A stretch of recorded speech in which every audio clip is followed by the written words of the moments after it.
Good afternoon. Welcome to the February edition in our supply chain management webinar series. A few housekeeping things before we get started. If you have a question during the webinar, raise your hand and I'll try and answer those questions as they pop up. If I don't get to answer your question, stick around till after the webinar ends and I'll answer any and all questions as long as you're on the line. Okay, and one other thing, if you'd like to, after this webinar, see this webinar or any of our other webinars again, they're available on our webinar page on our website for you to view at any time you choose. So let's get started. Today, we're going to look at the impact lean manufacturing has on the amount of inventory that you have in your organization at any given time. We're going to look at the foundation that lean is built on. Then we're going to do a quick comparison of lean manufacturing and push manufacturing. And finally, we're going to look at the issue of the velocity, how fast your inventory moves through your process on your total inventory that you have. So, lean manufacturing, House of Toyota. You've most likely all seen this graphic before. Basically, House of Toyota, the roof is the goal. We want the highest quality, the lowest cost, the shortest lead time, and we achieve this by eliminating wasted time and activity. The roof is held up by two pillars, just-in-time and Jidoka, also supported by a culture of continuous improvement. But what I want to concentrate today on is the foundation, the operational stability. Operational stability is achieved by several things working together. The first one here is Hijunka. It's a Japanese word that means leveling. When implemented correctly, Hijunka helps organizations meet demand while reducing waste in production. The second concept, standard work. If we're going to have stable production, we can't have large chunks of work coming through and tying everything up. So we try to break it down into relatively standard sized pieces of work that the process can manufacture. Third concept, total productive maintenance. We want to make sure that the equipment and the tools and everything that we need to manufacture the product is always available and running when we need it. So we continuously are doing productive maintenance on our tools and equipment. And the last concept is value chain. Value chain from the customer's perspective. From the customer's perspective, we're looking at what is it that we do that adds value to our product that the customer is willing to pay for. Anything that doesn't add value from the customer's perspective is an item that we should look at doing away with if we can. These four components give us a stable operating environment. It's sort of like this picture of the production line in an auto manufacturing environment. They keep that line running at a certain rate all day long. They can produce X number of vehicles all day, every day. They have some ability to increase the speed or decrease the speed depending on demand, but it's pretty much in a narrow range.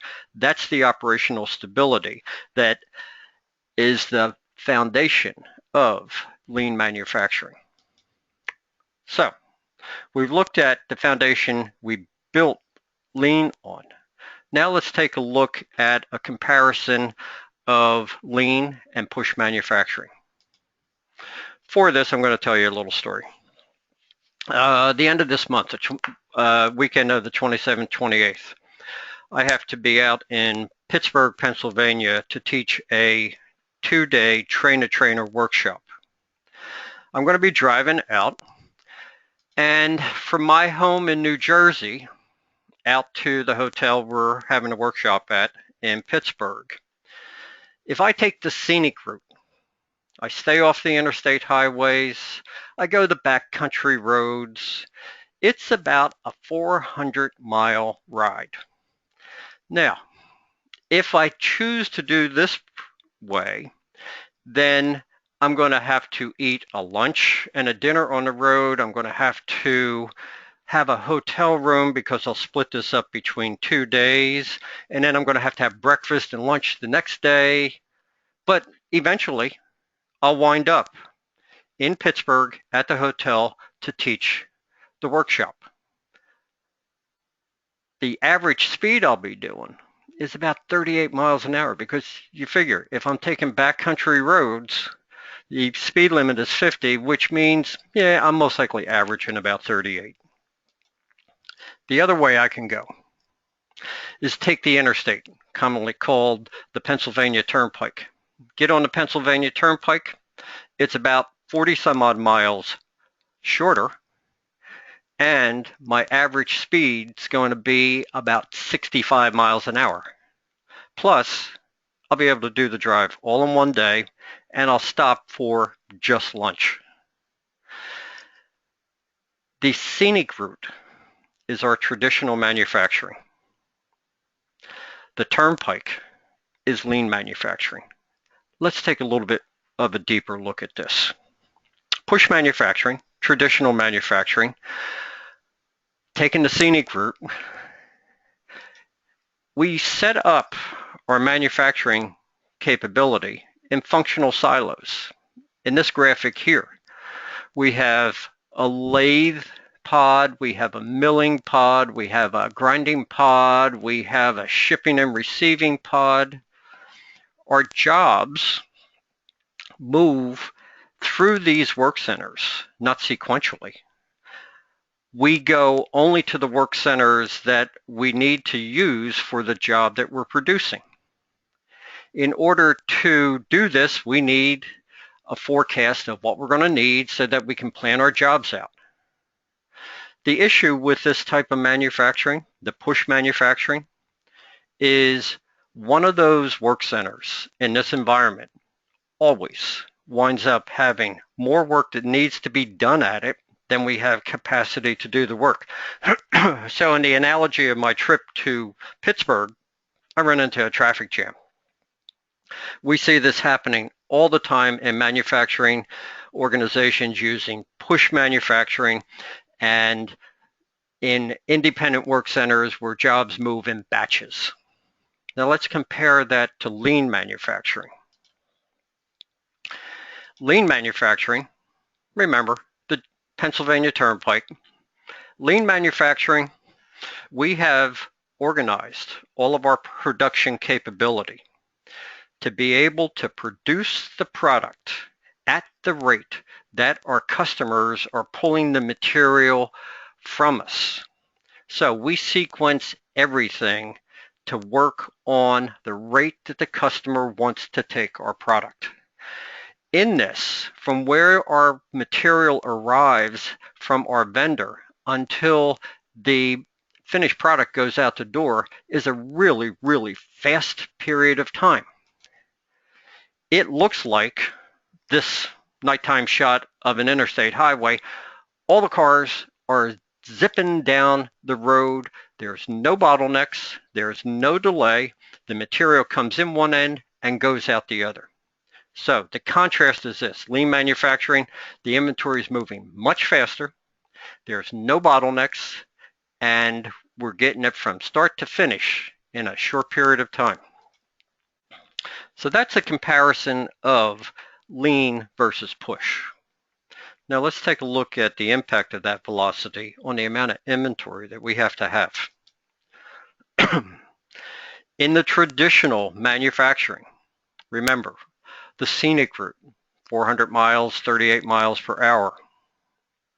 We have to build to a forecast because we only build a job in a batch. That batch size only runs periodically.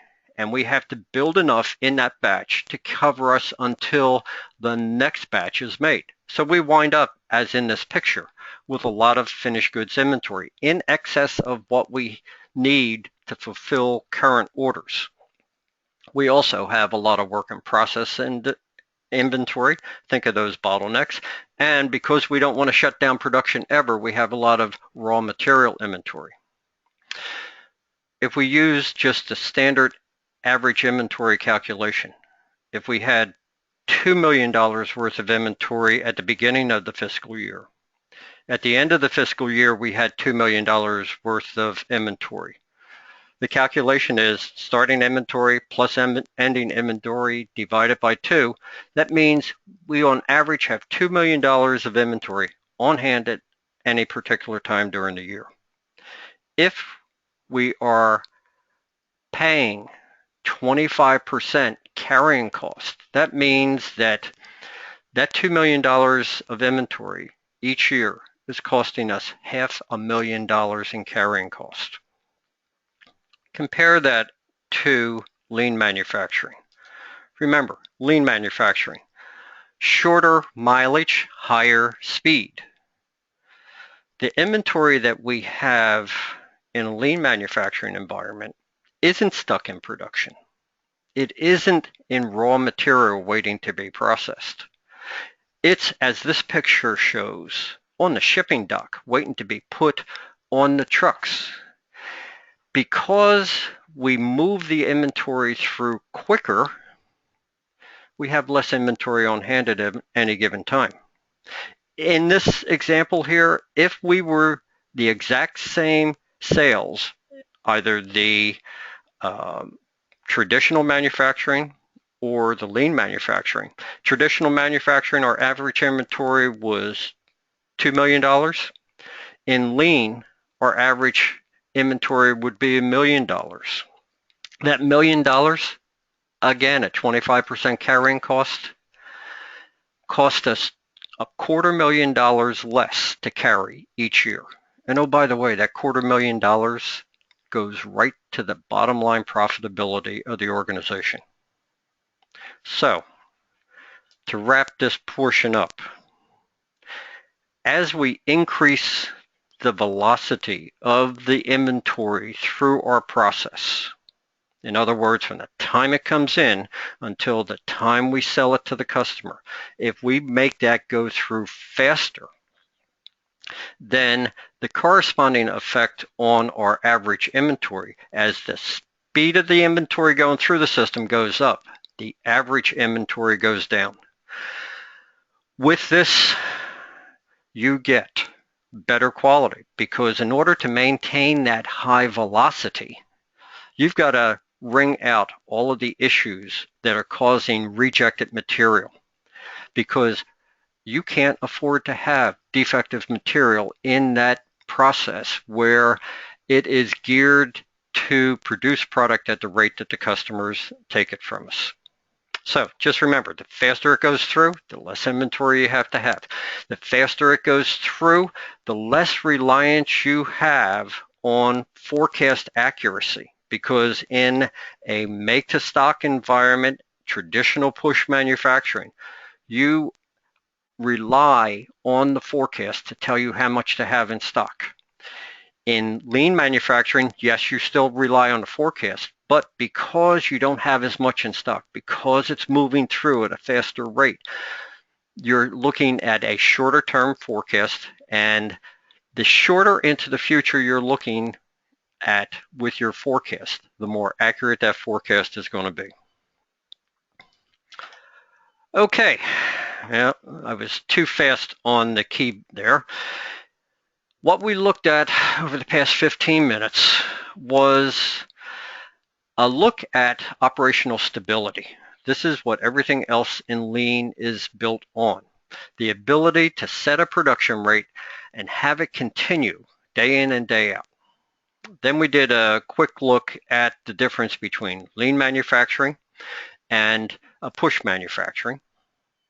And we wrapped it up with the comparison, with the analysis of inventory velocity and what it does to the amount of inventory that you have to have on hand at any time.